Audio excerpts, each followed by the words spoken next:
What's up, guys? This is Jason, and I have a guest today who I'll be interviewing about Brexit for the most part. Um, his name is Chris, so go ahead and tell the people about yourself, Chris. I prefer to go by Peanut. Peanut? Chris Okay. is the responsible me in the real world where I might get punched in the face. Peanut is the guy who actually speaks his mind without worrying about the repercussions. Okay. I'm Joe Schmo. I have an interest in a lot of different things, and I usually have an alternative point of view.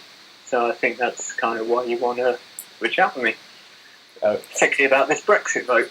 Yes, you're not here in America, so it won't be, just an American talking about Brexit. So I'm going to start off with the first question will be, so about possible Brexit for a while now. I don't know how long it's been. But what has the conversation been like actually in Britain?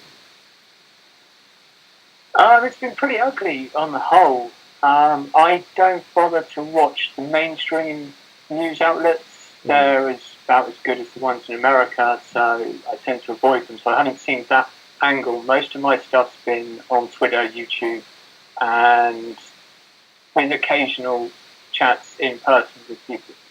Okay. But usually it tends to be on Twitter, because in person no one wants to talk politics. Yeah. Which is probably one of our root problems. We never talk about politics. So people keep avoiding it. But the whole campaign has been so ugly on both sides. It's been scaremongering, fearmongering. This is going to happen if you go and vote their side, without any focus on the actual information underlying that. It's just scaremongering. What are the actual facts? Oh, well, these are the numbers we'd like you to hear. And then that's gotten into public mind, and so there's a lot of people just arguing those points. And they have no understanding of the actual underlying problems behind those talking points. They just go, it's pro-immigration or negative immigration. We're a bunch of racists, we're not a bunch of racists. It's like, what the hell? That's two massive extremes. Can we have some grey in the middle then? Apparently not. Which we can't really do, because it's a yes-no vote. So it's apparently all or nothing. And that doesn't quite seem very democratic to me. Gotcha. So you actually kind of answered my second one a little bit there. Basically, I was going to ask how they differ from what you've heard from other places, but you kind of touched on it there, especially with the mainstream media comment. Well, the outlets that I've followed, and I do actually respect, they're mostly left of centre, maybe slightly right of centre. And that's for our politics, not your politics. Yeah.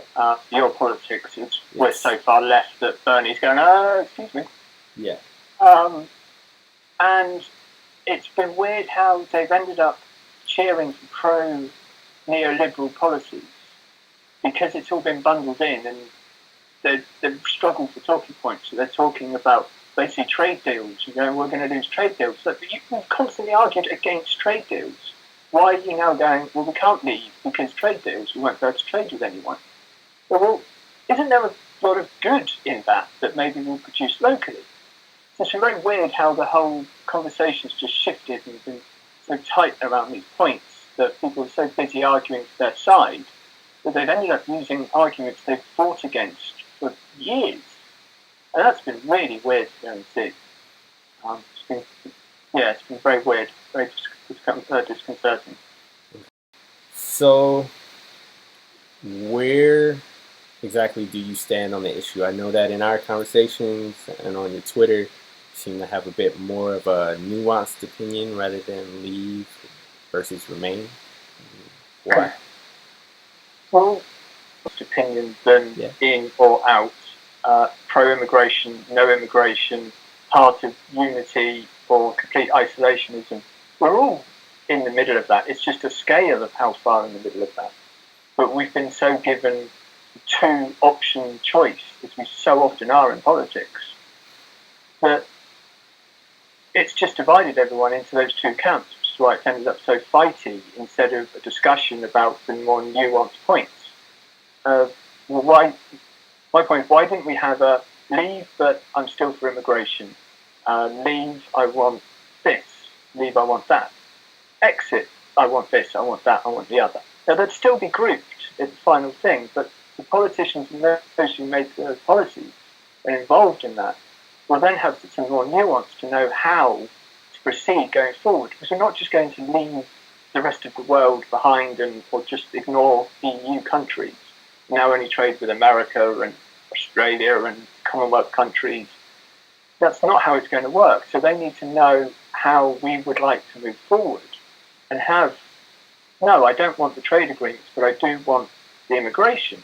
I'm fine with people coming here. I'm proud that people choose to come and live here rather than somewhere else. I mean, that's makes me quite proud. And fair enough, a lot of the reason is we've done a bunch of damage to their countries and we kind of deserve to pay them back a little bit here.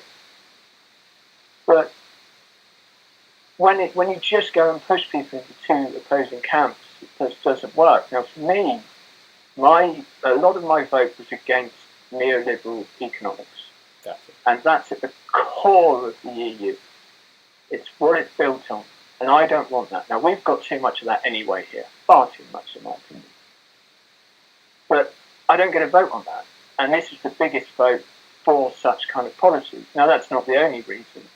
But that seems to be what pushed me further than everyone else. It's why I am rare in my kind of group, my lefty peer group, for voting Leave.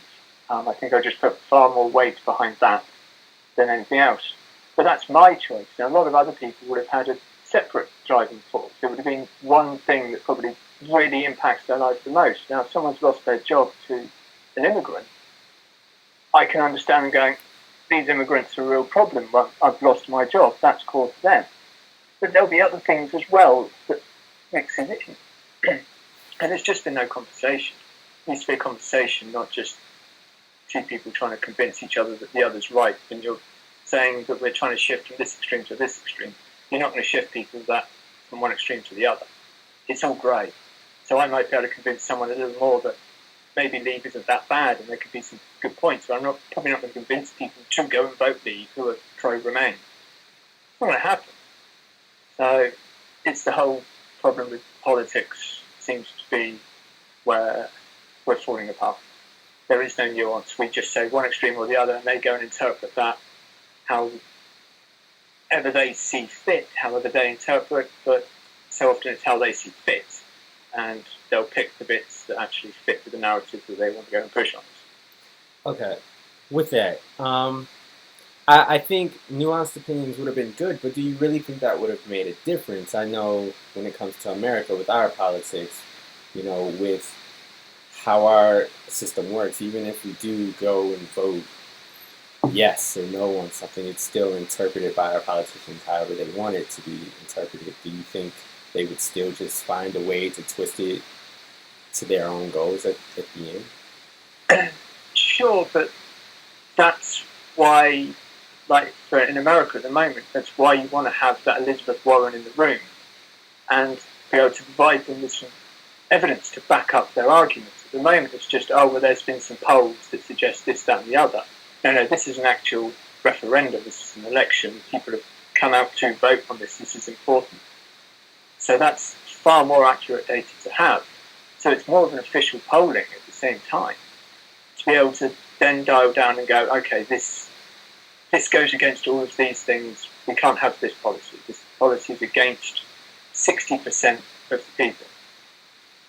So it informs so much more, and then the more referendums and votes you have like that, it gives more data so we can get a better idea of what the actual makeup of a country is and how those people would like to actually live, than just yes, no, Republican, Democrat, Conservative, Labour, who actually agrees with every single thing that they vote for each time. Even the most die-hard Hillary fan, even Hillary doesn't agree with the stuff that Hillary says. So the chances there's anyone else out there that actually believes every single thing she says is 100% behind it. It's ridiculous. you've got to have more nuance. There's got to be, look, okay, fine, I like Hillary, but I don't like this bit. I don't like this bit. I would prefer to have this person. That makes far more sense, but we can't do that in this kind of political system because there is no single person that believes all of those things that all the other people want to believe to be able to then go and implement those policies. It's not going to happen, but have better representation. There have been plenty of talks about possible backlash if the UK leaves the European Union. In terms we're seeing some of it now. Yeah.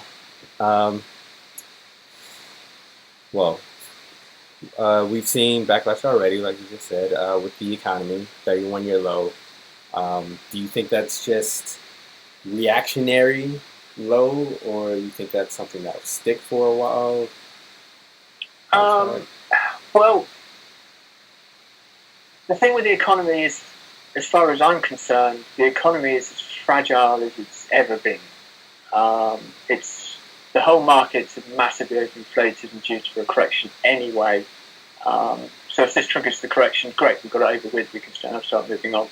But most of it's going to be reactionary. The trading bots on the floor are going to have seen the news and they've seen the headlines. They're going to go and act accordingly. As the price starts dropping, that triggers more bots to go and start selling because they want to be ahead of the curve, but they can just stay just with it, it's fine. As it starts to pick back up, because Britain's not going to disappear, we're still the same country. We've gone from fourth to fifth wealthiest country in the world.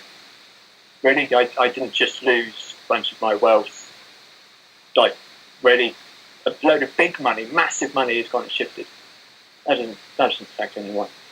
That money will start to come back as the traders actually will start triggering the buys to go and buy back in. Trading bots will then start taking back over again. How long term? I don't know. And I don't know how much it's going to recover. I imagine it will stay quite a fair way behind for a while because there's so much uncertainty now. Yeah. No one knows how we're going to move forward. And there's no advisory on how we're going to move forward because we didn't get a chance to actually say how we'd like to move forward. So, plus we've also got some pretty mean and unpleasant politicians who have just won and are looking smug, and now they've got some evidence to back them up. Yeah. We've likely got a reasonably unpleasant Prime Minister who's probably going to be appointed, Boris Johnson, to go and implement these policies. If that happens, I don't know how the markets will see that. Boris is very pro-markets, he's very pro-big business. I'm sure if he goes in, everything will bounce back straight away because nothing's particularly going to change. Our trade agreements may slightly change. It's still going to be trading. But I don't know. I really don't know. How exactly all that kind of stuff happens, we never get to see it behind closed doors. And I'm not a journalist, so I haven't really looked into it. But I'm worried. I mean, I didn't want to go and vote leave. Yeah. I'm for more unity around the world, and this is a hell of a shock. Hopefully, as we start to change how we look at trade, how we produce things, and we start to produce things locally. Because if any trade tariffs do come in, then that's going to force us to produce things locally because we can't just go and import them. And we import a fair bit more than we export. So as a country, that will save us some money. And it'll produce some jobs. And it'll produce less carbon emissions because we're not shipping products all around the world, we're just producing them in the country. So I see the less trade having positive benefits. But it's how exactly all the trade can be affected. And that's the problem with the coverage that we've had. It wasn't explained of how it's going to actually work. It's just, oh, well, you're just shutting yourself off from Europe. Oh, no, we don't want to shut ourselves off. There wasn't any particular nuance of how it's actually going to function, what it actually does going to mean for the country, for each individual person, rich, poor, employed, unemployed, immigrant, not immigrant. I don't know. I worry, but I don't know. Yeah. And to your point, we see how easily the markets can be affected because, like, a few days before the vote, it was actually high because people had gone in because they'd seen some polling. And Bitcoin was down after hitting a high, and now it's gone back up again. Yeah, so it's easily affected, could be easily changed. And honestly, just from the few questions I've asked so far, it just seems like the coverage ultimately is like what's wrong here with this situation. Like it didn't. No one actually presented more than just like the base of the arguments for why to leave or remain. And that overarching kind of all-encompassing, which is definitely a huge problem of the media and our politicians. Let's see, what we got next? Yeah, I'm just looking at a tweet that has been posted by a market analyst of some kind I follow on Twitter for the biggest shocks to the markets in the last 50 years. And it's, it doesn't say which markets. It just shows the events and the shifts. There's been big shifts for lots of different things. Yeah. It's a big event, which shows that Britain isn't particularly insignificant and can't cope with by ourselves. If we couldn't do that, no one would care that we'd just gone and left. It wouldn't be that big of a deal. It is a big deal. We have left. Markets have shifted. Market shifted all the time. Yeah. So I'm not worried about that. Yeah, I was going to say, in November, I'm sure it's going to switch here as well, depending on who gets elected. If Hillary gets elected, it'll probably go up. If Trump gets elected, it'll probably go down for a little bit. But after a while... I think it went down when Trump officially became the presumptive nominee, didn't it?